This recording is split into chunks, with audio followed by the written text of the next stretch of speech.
I blame it on the quarantine right now. I'm blaming it on the quarantine right now. I gained some after quarantine, so it happened. Yeah. It happened. You know, I read online, they said the quarantine calories don't count. Look, welcome to the Naughty Lounge. I'm your host, Troy Smith. I'm here with my actual brother. You know, people always say, my brother from another mother. No, this is actually my brother from the same mama and the same daddy.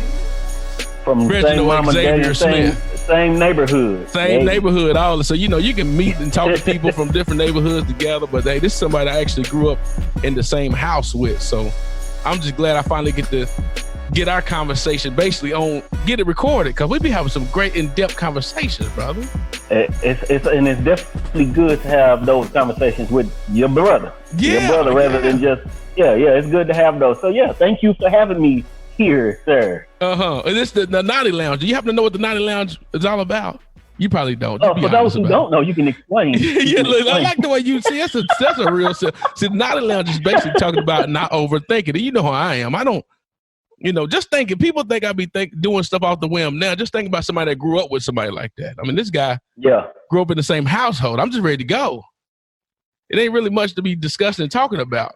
Somebody came in? Yeah. Okay. No, I heard. Look, I'm in the shop by myself, and I'm not usually here by myself, so I heard something. Look, when you hear what's going on, it was funny when you can see it on camera. You just see somebody's head just. What was that? It's just like it was nothing. It was probably the wind or something. So yeah, but the fact is, it's just about how, you know, if one person run in the crowd, if you're amongst a lot of black folk, if one person run, nobody even asks any questions about it. They just go, and then they get done and say, "Where we running from?" That's automatic. It's automatic. So if you would have got up out the chair, I would have got up with you. I ain't even there. You know what I'm saying? I didn't know what was going on. I definitely don't want to be a rat. I mean, I don't want to be a burglar or nothing either, but I don't want to be a rat either. So, a rat? You know. 6'9"? I don't want it to be a rat. Oh, you don't want it to be a rat, not be a rat. I don't want it to be a rat. Yeah. Got it. Yeah, because rats, see, we might have grown up around cockroaches, but we didn't grow up around no rats. Never had no rat. That's Never had a rat. Scary you know what? I'm glad you mentioned that. We'll get to that too about home ownership. You know, we talked about on the phone not too long ago about that. But so the Naughty Lounge is basically a show for entrepreneur and business owners and people in general that can really benefit from a conversation from other business owners and people that's actually going about their dream and not overthinking it. Okay. You know, overthinking it. That's what Naughty Lounge stands for. NOTI. Not overthinking Not overthinking it. Gotcha. So not Naughty Lounge like somebody in her butt naked running around. Naughty Lounge. This what you thought. You know I wasn't doing I was going to Naughty. That's all I heard. I didn't think about the spelling of it. I heard Naughty. Yeah, so it's all about the whole, get people the clickbait, right? So you put Naughty down. Right. What is that about? Let's see what's going on. Yeah, maybe he got a fans only page. See, this is how old I got, Reggie. I did not know. So I'm promoting the whole thing about during the quarantine. There's people talking about a page just for fans to go to. Yeah. You know, you can do shows and stuff like that for fans. So I'm thinking, I'm going to promote like, hey, you know, they got this page that you go to where fans, you know, you can get your fans to come in, they pay to come and see you do stuff. I didn't know it for pornos. No, they pay you to walk around naked. Yes, that's what I didn't know that until I happened to be looking at a YouTube this morning on a Sunday. And they said, I joined Safari's. The dude said he joined Safari's. The dude said, hey, I joined Safari's fans only page today. Here's my feedback. I'm like, oh, so that's talking about Safari that rap anyway. So let me go see what he talking about. That's how old I am. I'm going in there and they talking about dingling prints and everything like that. You know what I'm saying? Private parts. And I said, oh, Troy, that's bad. That's not good. Don't. See, you don't need to be on that. You don't need to be on that. Not only did I not be on it, not even promoting it. I didn't know what it was, you know? Well, now it's the learning now. You're learning. Yeah. You step away from that now. Step away from that. I'm not trying to see no prints. I ain't trying to see nothing else, especially somebody trying to, you know. So just like when I didn't know this, Snapchat started out as one of those type of sites at first. Like you could put your stuff up for about a minute or however long it is. And then it disappeared. And then it disappeared and it turned into now everybody was on it. Now I think it's done died off. But just even, I just didn't know. So as we get older, I don't know where we went to that part. I don't know how we got on that, but. It's all right. Well, now we passed it. Now we got it out the way. But so let's just get into it. So we're talking about business ownership and talking to business owners to inspire folks and not overthink their ideas and dreams. So you, yes, sir, being a business owner in 2020, starting out this year, what did you think before? Let's go back to 2019 in December. What was your thoughts going into 2020, Reggie? So usually I look at people that say, this year is my year and I'm going to take over this year. But going into 2020, I wrote down, this is my first year I actually wrote down what I wanted to make. Right. It's the first year that I actually wrote down, what I was looking for in owning being a business owner, especially a barber. So the beginning of the year, I started off strong. I had high hopes. I still have vision boards and everything, probably, huh? Everything was written out. Me and my wife got stuff drawn on the wall and everything. Drawn on the wall. That's what I'm talking about. That's what I'm talking about. Not on the wall, but it's hanging on the wall. Let me ask you, Reggie. Are you and Treese one of those people that be having like cursive writing words on the wall? You've been to somebody's house that got all them cursive writing stickers on their wall. Are y'all them type folks? Oh my God! Look, before we actually moved into the whole Bible house, scripture in the living room. Jesus. Before we actually moved into the house, we was trying to figure out how to get the one off the wall from the apartment. And it just said, how bad do you want it? But it was in the bedroom, so every day we woke up, it's like, how bad do you want it? You know what I'm saying? It can go multiple directions, Reggie. It can go multiple ways. But we're not on OnlyFans today. We're not on the fans pay, whatever you call it. Yeah, you're right. Yeah. You're right. So, we got our stuff on the wall to start off this year. We started off, it's still going good, but we started off real strong. Barbershop was booming, business picked up. And as we all know, 2020 happened. Oh, did it? Or is it still going? Did it happen? It's still going. I think we just only halfway there. I guess I'm hoping that it's just, the rough patches, over with. You know what I'm saying? Because it wasn't nobody's plan, of course. You know what I'm saying? And no one knows how to plan for something like this. Was it somebody's plan? We're not going to get into that. Was it somebody's plan? It definitely wasn't my plan. It definitely wasn't my plan. It wasn't written on your wall. It wasn't written on your wall as a... I did not look on the wall and say, in March, you're going to take 2 months off. So it definitely wasn't that. Got it. 2 months off, maybe if you made enough money to take off, you could. Right. But I wasn't there yet. So it was a big surprise to me. So, like I said, we started off strong. We're still going strong, but now we just have to revamp some things and rethink our thinking of what we're going to do next. You know what I'm saying? So, because people, like for example, people always say, man, when you first got in the barber and cutting hair, let me first of all, let me tell you something about my brother. Let me tell you something about my brother, Reginald Xavier Smith, his full government name, okay? Not only anything that he does, he's actually been successful at doing. Now, he may not have thought he's been successful in his own eyes, but to those around him, it's so that, you know what, man, you actually doing well. I remember when coming down from college, I tell you this story all the time. Yeah. My brother was 19 years old now. Coming from college, and he down managing a restaurant. Not back. And then, so I went to go see my brother. I came home from college from TSU one day and went down for the weekend. See my brother. Say, I'm gonna go get me a some free chicken nuggets or something like that. Some free chicken fingers or something. Yeah. But I walked in. My brother is actually, I knew he's a manager, but it was just something different. Seeing him in this light of leadership. And people coming to him saying, excuse me, Reggie. And I don't even know if the lady said, Mr. Reggie or what. I don't know what you had him going on. But she said, hey, Reggie. Now, this woman's probably about 45. Reggie was 19. And said, hey, Reggie, got to take my smoke break. He looked at his clock. I said, okay, you got 15 minutes. All right, go ahead and go take a smoke break. Get back in. Yeah. I'm like, dang, my brother a boss. I'm going to college older than him trying to be a boss. He already a boss. And he went to nobody college. It's the mentality of learning from what's around you. You know what I'm saying? I was thrown into being a manager at that time. I didn't expect it. I didn't want it. So but the fact is the leadership was on you though, Reggie. You know what I'm saying, Reggie? You know what I'm saying? So I take that. I take it. Well, you should be Diddy and take it. You should be Diddy and take it. Come and tell you. And when he was rapping, my brother, he took our label, the label I created in the bathroom at our apartment in Christianberry Heights. And that's how I'm gonna call it Touchdown Productions. TDP, and he took that. When I went to college, I said, hey, Reggie, you gonna do your thing. I got in the church and everything, got in the ministry. So I wasn't even on all that. And my brother took it and took it to a whole nother level, recording it. And this when the studios at the house started becoming prevalent. And he took it to a whole nother level. That was at the start. I won't say the start, but it was at the start of the home studio. Yeah. I mean, like when you were recording, you were dropping albums, bruh. Mixtapes and don't get me wrong. Now, a little bit at the time, was growing, and it's a story. I gotta say it. When you overthink it, okay? My brother was making some headway in his music in MySpace, man. MySpace, he was popping. Yeah. And an artist by the name of Soulja Boy sent him a message on MySpace. This was because I came home that one time when I brought you that Roadmaster that you bought from me. Yeah. Because you was balling like it. So you did your thing. I was trying to do something. Took the car. He said, man, you heard about this dude, Soulja Boy? I'm like, nah. He pulled him up, had them glasses on like he always had, the Soulja Boy that we known and seen. He said, yeah, this dude do a lot of kid music. I don't know, man. He asked me to be on the track with him. I don't think I'm going to do it. I didn't think nothing of it. I just thought it was another person rapping like you've been doing. People jumping on 4 albums across the play.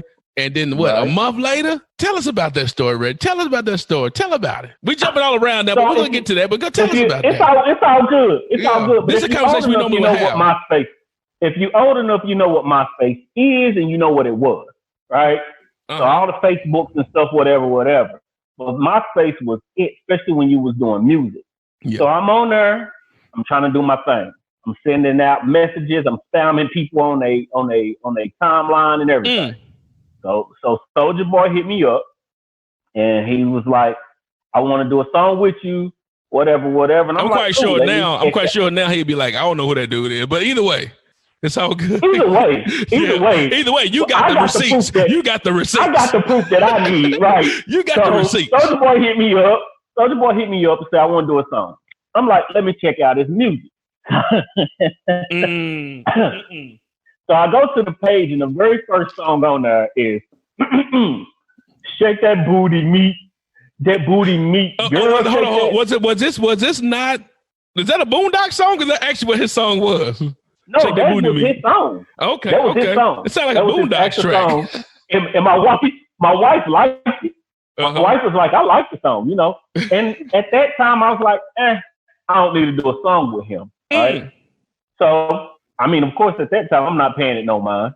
A couple months later, maybe a month later, we heard "Crank That Soulja Boy" on the radio.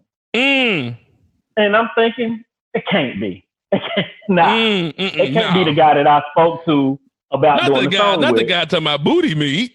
Not the guy talking about booty meat. So, my listeners that's probably hearing this thing, I thought he was talking about more business CEO type levels. He's talking about booty meat.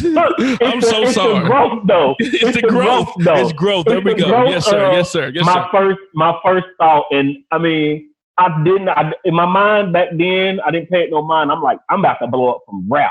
Yeah. And then, Soulja Boy hit me up, and now here, of course, we know who Soulja Boy is now. But if you go back on it, anybody at that time, I won't say anybody, but a lot of the people in my position at that time would have said, I'm not doing no song with him. You know what I mean? It didn't fit me. You know what I'm saying? And it is a regret, but it's not a regret of my life, of music anyway, because it's a regret because I don't know where that could have went. I don't know what songs we could have done together. I didn't look deep into him to even find out if he even had another side other than just "Shake That Booty Meat." And that make you think. Does it make you think about though, Reggie, about the times you done did songs with people you like? I wasted my 16 bars on that. Yeah, I wasted my 16 bars on that, and I didn't want to do a booty meat. And now my wasted 16 bars could have put me somewhere else. Maybe I will still not be as big as I want to be, but we don't know because I missed that opportunity. I missed that shot. You know what I'm saying? And at that time, of course, we know Soulja Boy changed the wave of even the music industry with the ringtones and everything. So gotta give him credit. Gotta give him credit for that. Of course, you can look at it and say, yeah, but he's this, he's that, or you can look at it the other side and say you should have done it. But at that time, no one knew what was about to happen 30, 60 days ahead of time. So bringing us back to the corona. Because you never prepare for certain things. Yeah, bringing us back to the corona. This is how we brought that segue back. Look, you don't know. It worked. It worked. It worked right back into the segue of, because when you first, let's go back to when you first became a barber, you and I both was, like I said, my brother's been successful. Whatever he put his hand to, he has been successful at doing it. May not have been like it to him, but to those on the outside, like, man, no matter what this guy do, 'cause I remember you talking about being a fireman and everything else, you trying to figure stuff out about your life. Yeah, But dude, when you got into barbering, and I said, man, and you started doing your thing, like this guy, like he been cutting hair for years. That's how cold he been from the get go. So the first thing we always used to say is that, man, we know one thing is that you're gonna be recession proof because everybody gonna want a haircut. Yeah, everybody gotta have a haircut. They'll put you in their budget to make sure they get a haircut. But you can be recession proof. But we never think about being pandemic proof. Let's talk about that a little bit. Yeah, well, and that's one thing that they always taught us in barber school. Like they always say, your job can't be outsourced. You know, during a recession, you're gonna always be good. You don't even worry about things. They never brought up that one day a pandemic could hit, and everything would just stop. Like nobody going to work. I can look back through my books right now, and I promise you, it's not in my book. You know what I'm saying? And then if you talk about it right now, going back to school, you can mention that you may not ever face this another 100 years. And exactly, it may never come up again, especially while I'm alive. You know what I'm saying? But just the fact of this goes even to savings and making sure your mind is right for certain things. Because like I follow a lot of barbers on Instagram, and they say this is why barbers should have been saving, and this is why, which is true. But no, not one person said I'm gonna save because one day we're all going to be after work forcefully. Like, I don't care who you are, you did not think that. Now, you probably was in a better position than some other people, barbers or whatever, but you was not ready for a 2-month shutdown. You know what I'm saying? So you could have jeopardized your license and everything and maybe cut. Underground railroad cutting. Underground cutting. And it still would have never amounted to what you could have been making in the barbershop at that time. So whatever you was making, whether you was trying to put your life in jeopardy or whatever you was trying to do, it would not add up to what a real barbershop brings you. You know what I'm saying? No matter what you was trying to do. So for the people that say, well, we still pandemic proof because we can still work. No, it's not. Just because you're still making a little bit, don't mean you know, you're not in the red. You know what I'm saying? And that time you're in the red. You're not making anything. You know what I'm saying? Hey, so you know what? Let's go political right quick. Before we go to the comments about people talking, don't go back to work. And why are you going back to work? People, we're going to talk about, man, we talked about that on the phone. Majority of the people that was doing that discussion, let's talk about it right now. The majority of the people that was doing the discussion about why you going to work, why folk going to work, blah, blah, were people that probably have W-2 pay stubs and they haven't been laid off yet. Right. Because the folks that probably was getting I bet that conversation totally changed when they was told you ain't going to work. That you can't go to work. Like that hit different. And even I'm self-employed, so people say you got to get the unemployment. Just sign up for unemployment. It's different when you self-employed. You know what I'm saying? And I mean, I signed up for unemployment, but I still did not receive anything from unemployment. You know what I'm saying? And you couldn't apply for the PPP, the paycheck protection, whatever, because you don't have enough employees. You only self. You don't have. I'm just by myself. So it's so many different avenues that other people could have took. I mean, even online, you hear people arguing about don't go to work because y'all making it worse. And but you're still at work. Yeah, you work for the state. You work for the state. You work for the state, or you drive trucks, or you work for KUB. You work for all these folks that you essential. You know what I'm saying, Reggie? Yeah. That's the new word. That's the new word. I was just about to say that word is. I don't want to say nothing crazy, so I'm gonna leave that. Just do a little bit. That word what? Okay, I'm gonna just say this. I promise you, there's probably some doctors and nurses that don't like being called essential with grocery store workers. Because in regards to the caliber of job, I guess, right? Right. You know what I'm saying? Job, I get it. Like on the front line. I won't go into it. Yeah. When they say on the front line, a nurse, a doctor, they get coughed on. They get coughed on, throwing up on everything is on them. Yeah. That's a different thing from nothing wrong with nobody working Food City. Nothing wrong with anybody to do that that's pushing bugs or anything. I used to work at Kroger back in the day. But the fact is that's front line. But you can hurry up and back up. As a matter of fact, you might just be able to quit compared to the front line of them doctors and stuff. You might be able to say, I don't want to go into work and get unemployment. You know what I'm saying? Yeah. We got people, we got people out here You good? We got people in here that's getting unemployment. Oh, I'm great. Okay, yeah, I see you cough. You know, nowadays people looking like, hey, you good? You straight? You know the crazy thing about that? I work in a barbershop. Somebody sneezed yesterday, and I said, "God bless you," but everybody else looking at them like they just stopped. Hey, everything stopped. Yeah, everything stops. Like it's like the record go off. Like, hey. He's good. People sneeze. People still sneeze and people still cough. It ain't automatic. And it might just be allergy. It might be allergies, right? It might just be allergies, man. You know, it happens. You remember that video you put up on Facebook? And that dude, you had a little rapper meme and said, I didn't mean to shoot him. I didn't mean to shoot him. Yeah. He said the first person to cough on my chair. I didn't mean to shoot him. I didn't mean to shoot him. I didn't mean to shoot him. It just caught me by surprise. Yeah, that's the one. Exactly, man. That stuff is hilarious, man. I mean, so with that, the fact is that so you can be recession proof. But no one discuss about pandemic. But the good thing is that you've been so successful in your position, right? That you were able to not work for 2 months, right? And deal with that whole idea with that stuff. And that's a good thing because I have learned over the years. Because when I first started working as a barber, you making money day after day after day. I was horrible with spending. You know what I'm saying? But so over the years, I've learned how to save and put stuff back. So for 2 months, I didn't have to work. And I wasn't rushing to go back. You know what I'm saying? But eventually, you got to go back. Yeah, because after the money keeps going out, Right, and nothing's adding to it. That's the problem I wanted to tell people. Like, I didn't want to get into arguments with people on Facebook and stuff like that. But for the people that say that, like, you should have saved. Oh, I did save. My savings have been great. Yeah. No, not only that, you bought a house, Reggie. Congratulations. I bought a house. You bought a house, and you're the only one was working. Right. So now that No, hold on. I see your face. Treese was working too. She just had a different business thing going on. She started her business out. I don't want nobody to come back on you and say, I was working. Of course. So you got the savings put up, and you did a great job on savings. I'm not going to say what I had, but let's say you got $8,000 in savings. Mm-hmm. Over 2 months, you got to buy food. You still got to pay bills. You still got to buy toiletries because toilet paper is running out. So you got to try to fill up on that.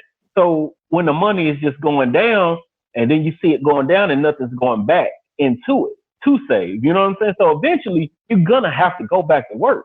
You know what I'm saying? Like you had something what they call it. You got something what they call essential bills. Essential bills don't stop. They don't stop. They don't stop. I will get emails I got emails from Sprint and all this that said you don't have to pay it at this time. But the thing what people was misconstruing is they're still charging you. You just don't have to pay it right now. Exactly. You know what I'm saying? Yeah. You have to pay it. You still gonna get it.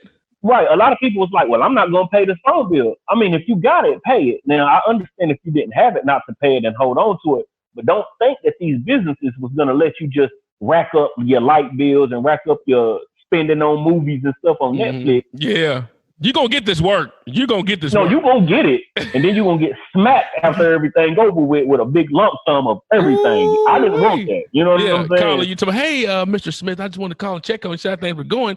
This September now, your bill is $4,733.44. Right. How do you want to pay for that today? What the heck you talking about? How you gonna pay for that today? Yeah. I ain't got it. Right. I ain't got it today, but we're gonna have to cut you off. But so they never teach you pandemic, that's for sure. But I mean, at this time, we back at work, we working on it, and we're trying to level everything back up for sure.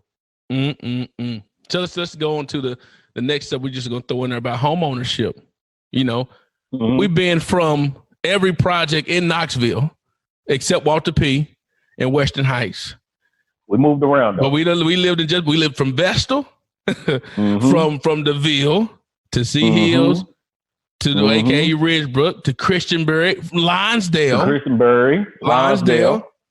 So I mean we done lived just Austin Homes. You were born in Austin Home when I was born in Austin Home. You were born in Austin Home. That's when we moved on up over there to Lionsdale after that. But the fact is we done went from the east side to the west side. So us coming up, we didn't have to worry about a lot of things in regards to, we thought we had it pretty good. We just didn't know. Yeah.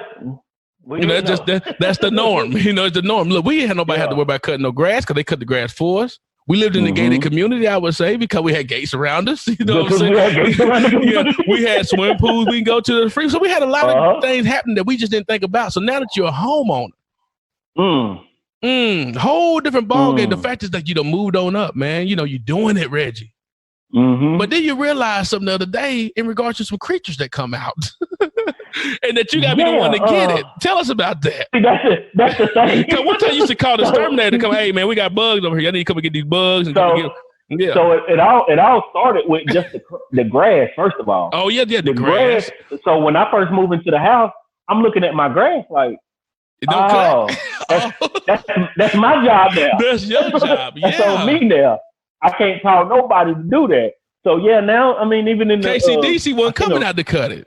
No, I couldn't call them up and just call the office and say, hey, I might want to come and make sure this is happening. You know what I'm saying? Yeah. So when it comes to these creatures, these lizards that's running around my front yard and that you can't do nothing about.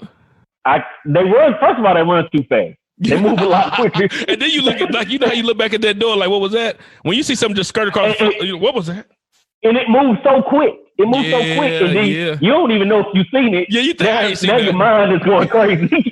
I ain't see that. Now your mind going crazy. But you can't call the office at this time to come and take care of these bug problems or these it ain't even bug problems. They ain't even bugs. They like exotic bugs. They like what is that? They really crazy. Yeah, it's like a branch. Why is that branch moving? And then you didn't know there was a locust or some freaking whatever type of bug it was.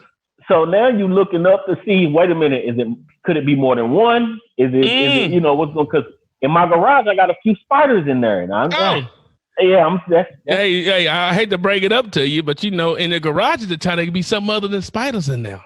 What do you mean? Look at your face. Hey y'all, if y'all can see this guy's face, what do you mean? I mean, look, I think I told you about that time that I had a snake at the front door. Yeah.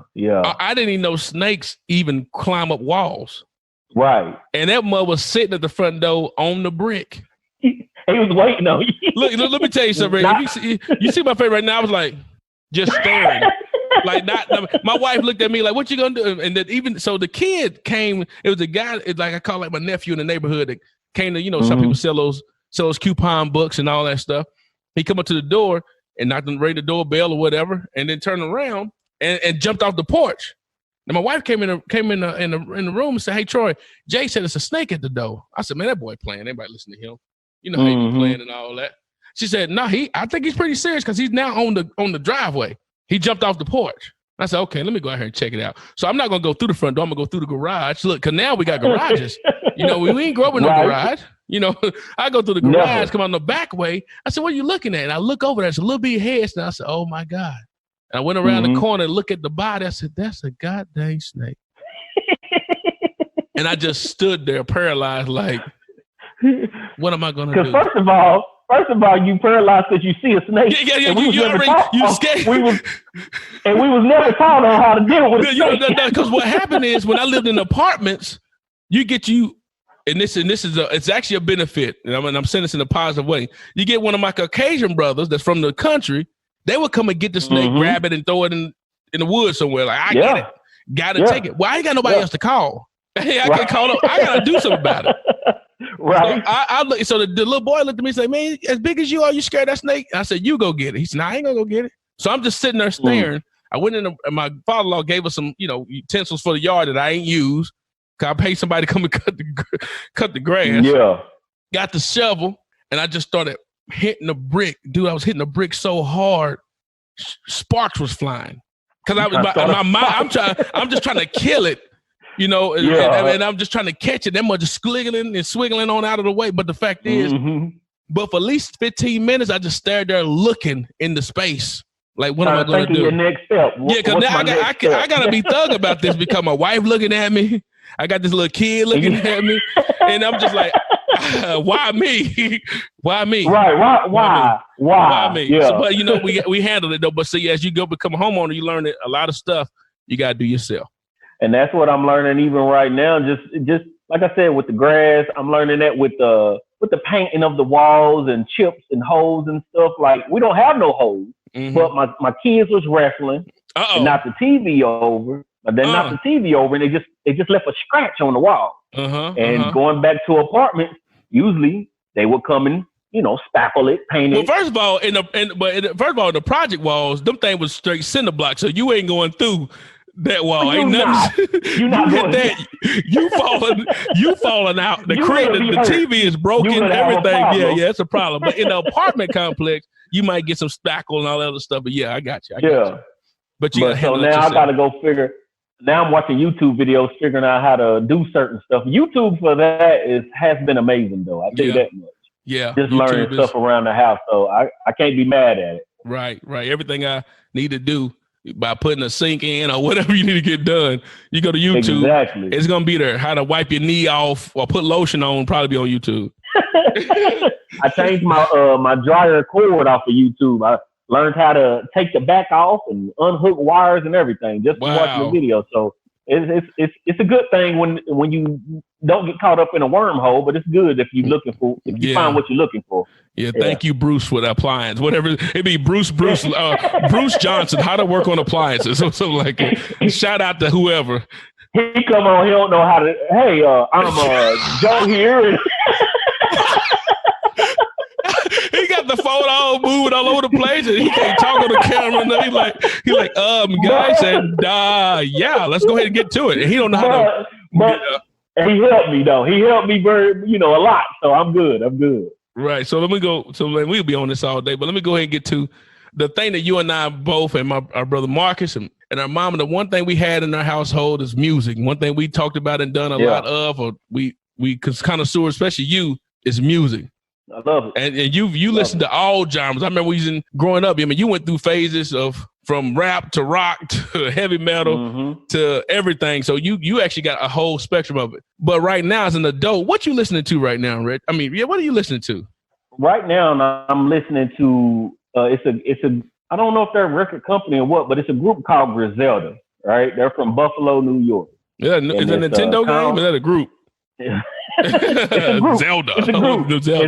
It started off as just three people: Conway the Machine, Benny the Butcher, and I'll think of the other guy's name in a minute. But Benny the Butcher is like who I'm listening to right now. He's more lyrical. They're more that up north boom bap rap. Backpack type thing, Yeah, that type of more of a lyrical content though. So as you gotten older, more on you always been on the lyrical thing. Like if you listen to my brother music, Young Smith, aka a little bit, believe me, the brother's cold. He's the best. He the best storyteller. That's my favorite rapper. I'm just being honest. I tell you, my brother. You can tell true with somebody. That's my brother. Yeah. No, this dude is actually cold.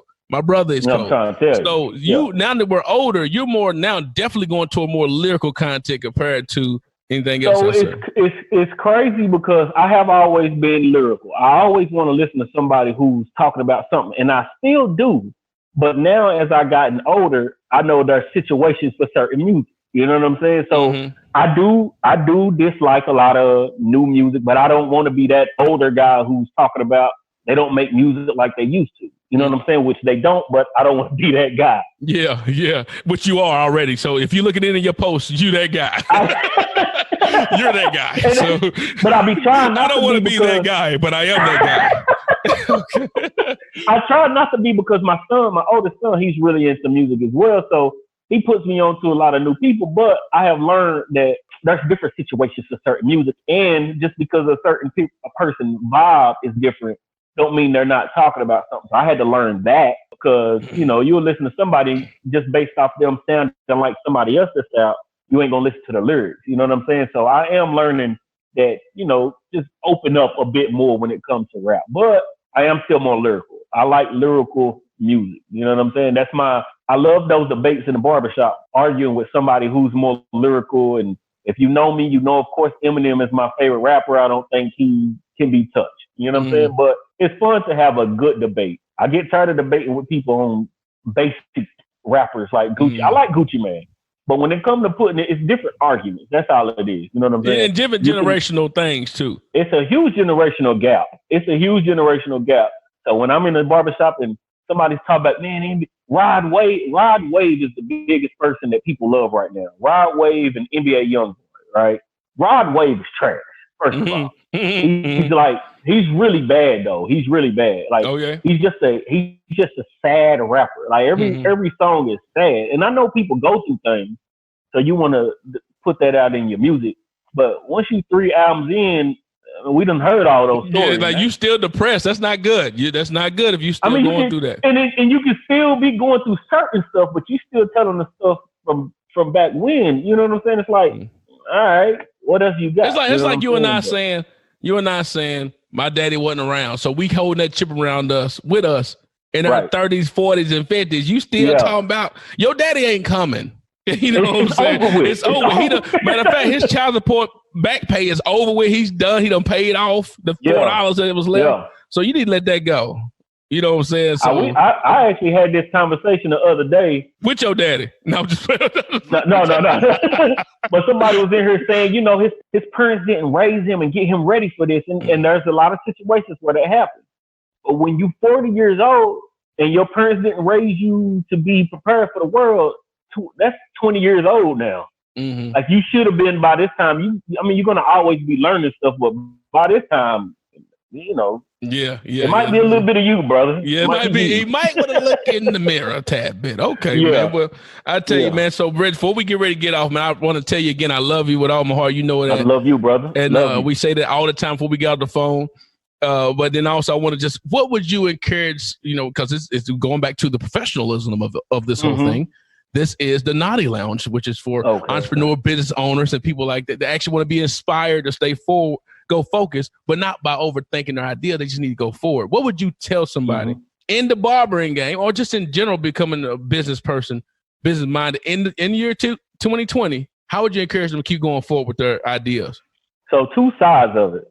As far as going forward with your idea on anything, not to be the cliche, but you won't know how things are going to work until you just jump out there and do it. You know what I'm saying? Even right now in doing barbering, I started to throw out these appointments on Sundays thinking that, you know, maybe I get 1, maybe I get 2, but I'm here on a Sunday and I still got 1 more head. I've been here since 9 o'clock. You know what I'm saying? So just throw it out there and see what happens.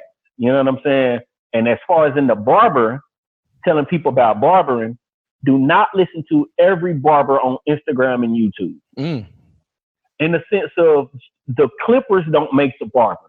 That it don't work that way. So if you looking at everybody and saying, oh, but he got the gold clippers, so I'm gonna get those clippers. Oh, he got these new trimmers, I'm gonna get those. That's not how it goes. You have to focus on learning the cut. And I mean, I'm not perfect. I'm still learning, and I'm hoping to keep learning. But once you focus on the haircuts, then you can start balling out and buying out them other clippers and getting crazy things that you might want to use. But focus on the basics of the haircut before you start saying, I'm a coldest barber out here because you got the gold clippers. You know what I mean? It's just start with the basics. And he still got the line on the side of the client head, ain't faded it out or nothing, looking like me doing my own cut. And then a lot of the barbers, they'll do these, you know, everybody using the airbrush gun right now, and the airbrush, which is fine. I use it too, and it's good to use sometimes. But you always got to think about when that client go like that, is that line still gonna be there without that paint? You know what I'm saying? So that's why I say focus on the haircut, because it's gonna be somebody that come in. A lot of people, what I've learned, a lot of people don't like that stuff. They don't like to use that. If you can't give a good lineup and you just focusing on the spray and making sure that the line is good with the spray, you're gonna learn. You're gonna learn. So basically what you're saying is just make sure you got the basics so you become pandemic proof. Because when they're gonna be calling you back and looking for you when they still got a hairline or when they need a hairline. Exactly. Gotcha, man. Well, hey, Reg, tell us how we can follow you and find you on any Instagram, social media handles, whatever. Go ahead, drop it. Cuts by Reggie on everything. Cuts by Reggie, CutsbyReggie. Follow me on Instagram. That's where I post a lot of my news and whatnots. And then on Facebook for the local folks. And then I'm starting my YouTube, or I have started my YouTube. So for everybody who's looking for some tutorials, they are on the way. On the way. There we go. Cuts by Reggie, baby. On the way. Cuts by Reggie. Thank y'all for listening. Remember, the true outcome of having a mindset of successful thinking is having an unwavering expectation of successfully achieving a predetermined goal, knowing that the outcome was supposed to happen. Remember this too. This last thing is the most two important currencies in the world are time and relationships. Relationships to get you place that money can't buy, and time you got to advise wisely because you can't get it back. All right.